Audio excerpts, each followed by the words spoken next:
అత్యంత కృపగలిగిన యేసు క్రీస్తు నామములో వాక్యాన్ని వింటున్న బిడ్డలందరినీ కూడా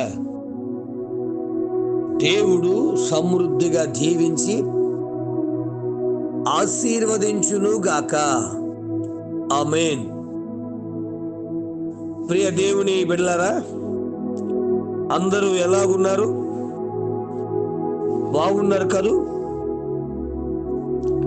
ఉదయమే లేచి ప్రార్థన చేసుకున్నారా? కుటుంబ ఆరాధన చేశారా?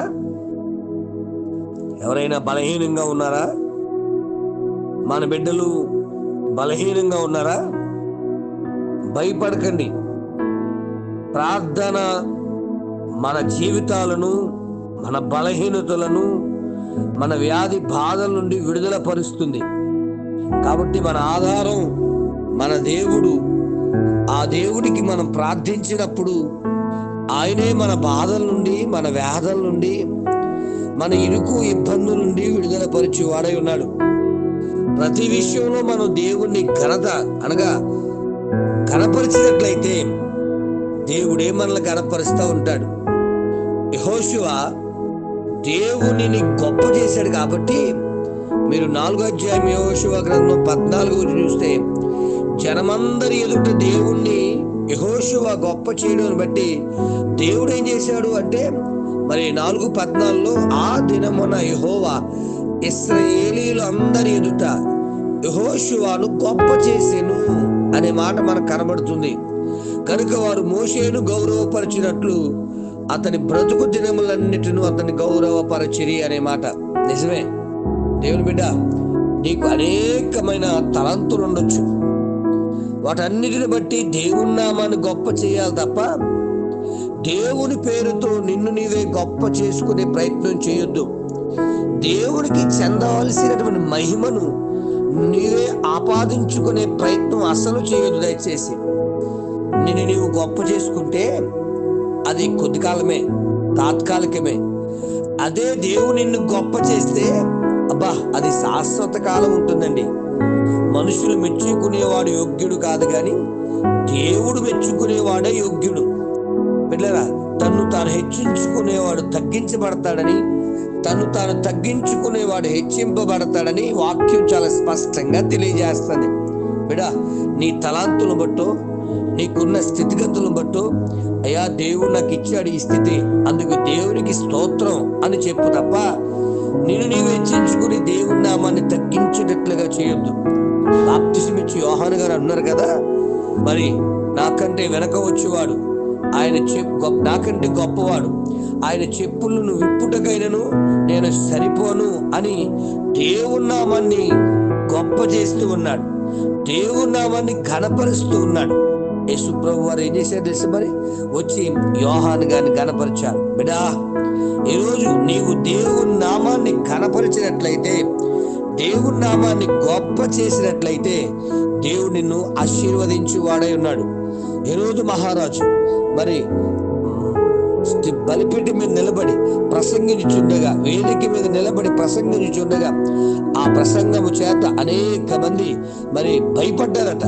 మరి అలాంటి వారందరూ ఇది దైవ స్వరమే గాని మానవ స్వరం కాదు అని మాట్లాడుతుంటే అతడు దేవునిని మహిమ పరచనందు వల్ల అతడు పురుగులు పడి చనిపోయినట్టుగా అపోస్తుల గ్రంథం స్పష్టంగా తెలియజేస్తుంది. దేవుని బిడ్డ, మరొక్కసారి చెప్తున్నాను, నీకు ఎన్ని తలాంతులు ఉండొచ్చు, ఎంత గొప్పవాడు అయి ఉండొచ్చు, ఎంతటి జ్ఞానవంతుడు అయి ఉండొచ్చు, నీ ప్రతి విషయంలో దేవుని గణపరుస్తున్నావా? లేక నిన్ను నీవే గణపరుచుకుంటూ నిన్ను నీవే గొప్ప చేసుకుంటూ ఉన్నావా?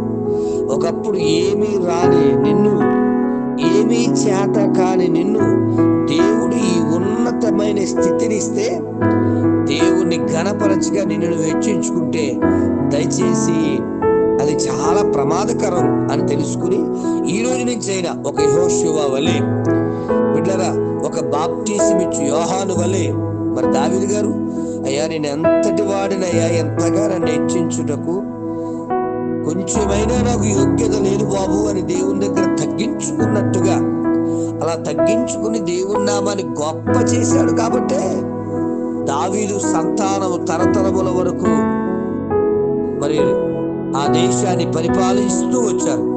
మరి వాక్యం అంటారు, బిడ్డ నువ్వు గొప్పవాడిగా ఉండాలని ఆశపడదువా? అయితే నువ్వు తగ్గించుకో, దేవుని నామాన్ని ఘనపరచు. ఈ లోకంలో అనేకమైన గొప్పతనం, గొప్ప పరిస్థితి, గొప్ప స్థితిగతులు నీకున్నాయా? ఇంకా నువ్వు ఆశీర్వదించబడాలంటే దేవుని నామాన్ని నీకున్న తలాంతుల ద్వారా ఘనపరచు. తప్పకుండా దేవుడు నిన్ను, నీ కుటుంబాన్ని, మన కుటుంబాలను దేవుడు ఆశీర్వదిస్తాడు, గొప్ప చేస్తాడు. అటువంటి కృపా దైవ సహాయం దేవుడు మనకు అనుగ్రహించును గాక. ఆమేన్. ప్రేమగల మా పరలోకపు తండ్రి, నీకు వందనాలైనా స్తోత్రాలు. యేసుక్రీస్తు నామములో అయ్యా, దేవుణ్ణి అనగా నిన్ను మేము ఘనపరిచినట్లయితే, గొప్ప చేసినట్లయితే, ప్రజలందరి ఎదురు నిన్ను గొప్ప చేసినప్పుడు ప్రభువా, నువ్వు మమ్మల్ని గొప్ప చేసే దేవుడు అయి ఉన్నావు, మమ్మల్ని ఆశీర్వదించువాడు అయి ఉన్నావు. అది తెలుసుకుని ప్రభువా, మా ప్రతి విషయంలో నిన్ను ఘనపరుస్తూ, నిన్ను మహిమపరుస్తూ, నిన్ను ఆరాధిస్తూ అయ్యా నీ నా మహిమార్థంగా జీవించే భాగ్యం మాకు దయచేయి అయ్యా. మా స్థితిగతులన్నీ నీ చేతిలో ఉన్నాయి అయ్యా, నీ ఆదిలో ఉన్నాయి. కాబట్టి నీకు ప్రార్థిస్తూ అయ్యా, మీరు ఇచ్చే ఆశీర్వాదాలు, దీవెనను పొందుకునే కృపతో నింపండి ప్రభా. ఈ వాక్యం వింటున్న బిడ్డలు ఎవరైనా బలహీనంగా ఉంటే వాళ్ళందరినీ దర్శించునైనా, ఒకవేళ ఎవరైనా హెచ్చించుకుంటే క్షమించి, ఎగిరించి నిన్ను మహిమపరిచి తగ్గించుకునే స్వభావం కలిగి నిన్ను ఘనపరిచే మంచి మనస్సును దయచేయమని, తద్వారా ఇహలోక పరలోక ఆశీర్వాదాలు బిడ్డల మీద కృమ్మరింపచేయమని యేసు నామమున అడుగుచున్నాను తండ్రి. ఆమేన్. ప్రార్థన అవసరం కొరకు నా సెల్ నంబర్ 9866958571. ప్రభు కృప మీకు